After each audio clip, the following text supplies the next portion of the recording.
Imagine you're 85 years old. You're sitting on your front porch and you have one chance to look back on your life. What is one thing that you hope you don't have to say? For me, it's I wonder what would have happened if I just tried. I don't think most people fail. I think most people never begin. Today's episode is about escaping that trap, not about escaping your job, not about escaping money, but it's about escaping the trap of believing that your life has already been decided. The biggest prisons have no walls. If you think about what Helen Keller said, the quote, the only thing being worse than being blind is having sight but no vision. So the biggest prison isn't the physical one, but it's the one mentally in your brain. A lot of people are trapped without even realizing they are trapped. They feel like they're doing well. They feel like they're doing good enough. They believe that, I just live an average life and that's what an average life is. Not realizing what is outside of that, and they feel like they've already missed their bus. They're too late and their life is what it is, and they're accepting of that because they're too scared to fail. They have that fear of failure. They think what's the worst possible thing that could happen instead of thinking what if. It's not thinking what if and then doing nothing, it's what if and taking action. You need to stop believing that this is just my life and I've missed my only chance. That's never true. Who convince you that your life has limits? If you don't live life without taking action, you're just existing. You're not living life to its fullest. Everyone trades their dreams for security. Maybe you're in that retail job and you know what, it pays good enough. It pays your bills, you can rent, you're surviving. You don't have that comfort of being able to live without a source of income because you're forcing to have all these payments, all these responsibilities. So you're happy to make that trade.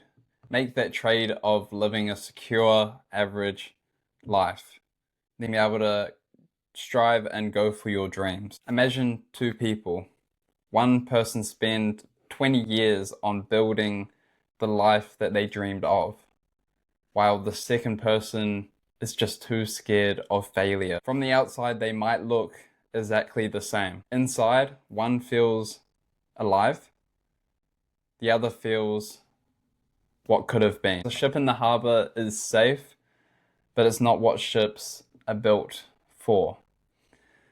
What we're built for is to be going on and living the life we aspire and dream to have. Because comfort isn't the goal that we should be aiming for, but growth is. If you feel trapped in the situation you are right in, maybe it's the job you're doing, maybe it's the time you're spending on your phone, you feel trapped on social media, maybe it's something else in life. I wanted to make you aware that you weren't born to be trapped. You were not born to be average. It was your daily habits that put you onto this path.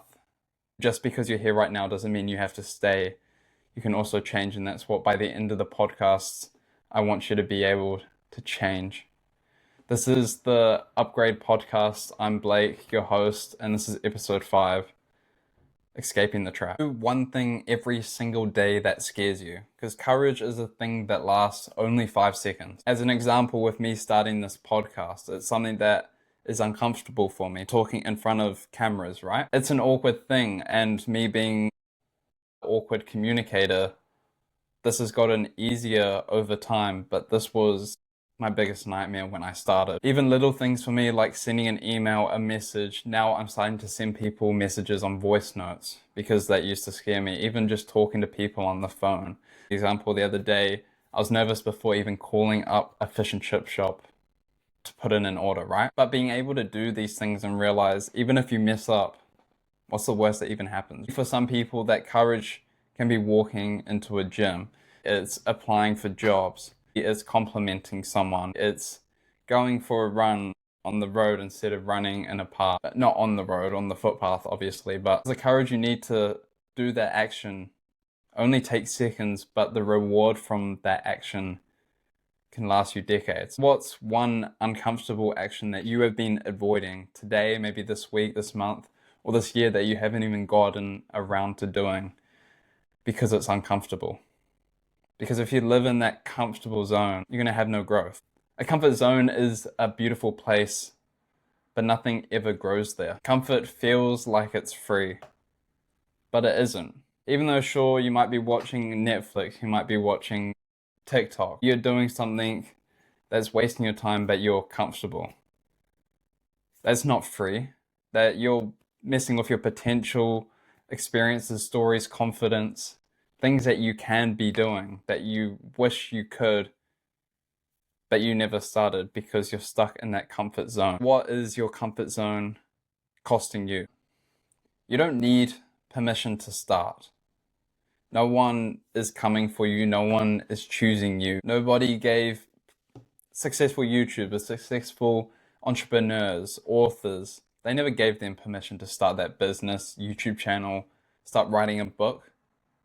They just started. They had that courage. They had that growth. They got out of that comfort zone and dived in to releasing the fear of failure, accepting that, sure, this might fail, but maybe if I fail 100 times, I might win. Imagine if someone told you that you only had to fail 12 businesses, and on that 13th one, it was going to be your $1 million business. You'd be so keen to fail the 12 businesses. You'd be so keen to do as much as you can and fail and keep doing it, keep doing it, keep doing it. And then you got that jackpot. The thing is, we don't know when that success comes. The only thing we know is uncertainty. I've written a book called 4 Weeks to Total Sleep Mastery. I failed English 2 years before this. I never written a book before. I've never written an article. I've only read a couple of books, and even reading at that point was a struggle for me. No one told me to write a book, but I just did it anyway. No one told me to do my first podcast, even though I'm a terrible communicator. I'm not a great speaker in social situations. If it's more than 2 people, I'll just listen. I won't be the one talking. I started, even though I feel unqualified to do so. No one told me I can't do it, so I'll do it anyway. The best way to predict the future is to create it, because your life is built after 5 p.m. As an example, for the people who work a 9 to 5, your life is built after that 5 p.m. once you get home. What are you doing? Are you sitting on your phone because you've had a hard day of work? Are you going onto the TV to watch the news? Are you going to scroll on your phone while you make dinner? This is where you could be spending time learning, creating, filming, writing, training yourself. Sure, it might suck after the fact that you've done a hard day at work, but if you want to be stuck there, then that's all you need to do. If you want to build something greater and something outside of that, you got to work outside of that 9 to 5. Think about what you're doing between 6 and 9. Maybe even through that time, you might have an hour and a half of free time. By the end of the year, that's what, 500, 400 hours. You can master multiple skills in that time. And then be able to, as an example, just teach people those skills, coach people. You can make some extra money.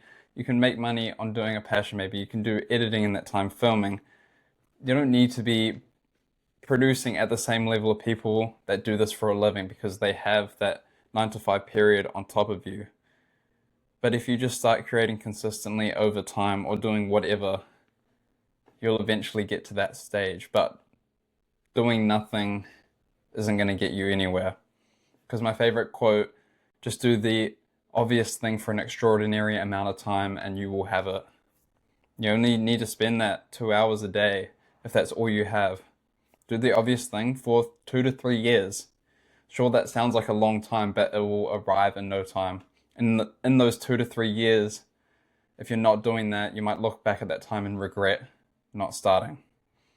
So why aren't you starting today? Even though we have this fear of failure, I feel like the fear of regretment is so much higher, but the fact that you're not having that regretment now and it's between failure right now and regretment in the future, you push failure to the side and accept it. You accept that, sure, I'll just regret it in the future, but that regret will be so much higher than the failure that you have to feel, the uncomfort you have to feel for a couple minutes. It is not the things we do in life that we regret the most on our deathbed. It's the things that we don't do. Because as we said, failure might hurt today, but regret will hurt forever. So which pain would you rather carry? The pain of failure or the pain of regretment? Because at worst case, if you fail, and never get that breakthrough somehow, at least you die knowing you gave it everything you had. That environment around you is so important, especially the people you are friends with. I believe that your friends heavily dictate who you become in the future. Almost like if you show me your friends, I'll show you your future. Almost what the people you should be surrounding yourself with is their bare minimum is your dream. And you're pretty much guaranteed to achieve your dream. If the people you surround yourself with, they're where you are or below around that kind of area, that's why you're in that area. I'm not saying ditch those friends. You can still stay friends with them, but maybe you need to look at things a bit differently, especially if you want something. You should never be the smartest person in your friend group, the most successful person in the friend group, the person who's doing the best. If your 5 closest friend influence kind of group stay the same for the next 10 years, who do you become? The same? And the most important thing is you got to stop waiting to feel ready, because you'll never feel ready. If you want the honest truth, if you want to feel ready, that feeling ready is just doing the action. You might be on your bed, you're relaxing somewhere, or you're whatever right now, and you want to do something. Let's film a video. We'll just use that as an example. You can twist this to whatever scenario you want it to be. For an example, filming a video. The motivation to feel ready when you're ready to have that energy and film a video, right? You don't just get that. That readiness you feel is getting out the bed, getting off the couch, and just putting the camera down and talking. That's what feeling ready is. It's just doing it anyway. Because like I said, you'll never feel ready. Confidence follows action. How you feel is going to follow whatever action you're doing. No wonder you don't feel motivated right now. No wonder you've wasted the last couple of hours, because look at the state you're in right now. Nobody starts feeling qualified, because if you're waiting to feel qualified to do this action, then you'll never be there. Action is the foundation key to all success. Build a life you don't need to escape from. Close your eyes. Imagine waking up excited, not because you're on holiday, because it's a Tuesday. That's success. Not a private jet, not millions. Building a life where ordinary days feel meaningful. You can open your eyes back up. I hope you didn't close it if you're driving or flying a plane. What would your ideal Tuesday look like? Now, what's stopping you from taking that next step towards it this week? In 20 years, you will be more disappointed by the things that you didn't do than the things that you did do. Welcome to the Upgrade 5. This is going to be 5 questions that my audience has sent me from the comments section of being a paid subscriber on Substack that they've written on the latest paid article. If money wasn't a factor, how would you spend your life? That's a great question. I would 100% just be doing more of what I'm doing. I'd be doing more of the podcasting. I'd be writing more books, 100%. I love writing books and be able to, when I publish mine and just seeing it in person, reading it, it's just such a great feeling. But I'd be doing more of this, scaling it more, and doing probably more. And I'd love to, even though money wouldn't be the factor, just helping people and coaching people. Money was never a thing for me, and that it's more, I would love to help as many people as I can be the best versions of themselves. What's one decision you've been avoiding that you know would move your life forward? I don't know, maybe it's not really a decision. I think I just need to be doing more of what I'm doing and spending more time on this. Do you think people regret the risk they took or the ones that they never did? Well, I feel like that's obvious from what we're talking about today. 100% the risks that they never take is always going to be way more powerful than the ones they did. Because I almost feel like failing is a good thing, because you realize by failing that it's not that deep. The worst case just happened, And you can feel that 100 more times. It gets less of a feeling as well the more often you do it. So I feel like it's almost a good thing to chase failure at the start. Obviously, you want to learn as much as you can and create the best you can and be the best, but worrying about failing should be non-existent, right? But obviously it is. Everyone doesn't want to fail, but I feel like failing gets looked at the wrong way.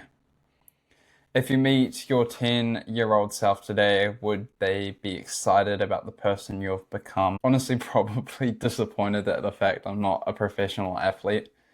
But except for that, I think he would be happy. What's the one thing you're pretending you'll do one day that could actually begin this week? I don't know. Probably the biggest thing I'd be delaying is I want to start like another program for coaching. I'm still figuring that out, but I guess getting more onto that this week would be smart. I keep delaying it day by day. I wanted to end this podcast on one final thing that I've written that I think ties nicely to how we started this podcast. When you're 85, I don't think you'll care how many followers you had, what phone you owned, or how many emails you answered. I think you'll care whether you had the courage to become the person you knew you could be. Thank you so much for dropping into this podcast. I feel like this was a bit of a shorter one for sure. I might have to double check, but this felt like a quick one, but I enjoyed this one a lot. And I think for people that feel they're trapped in life, this could be a really powerful thing if you can get out of that trap, especially because I believe that most people don't even know they're trapped when they are. Thank you so much. Drop a follow on the YouTube, Spotify, Instagram, TikTok, and Substack, and be your best self.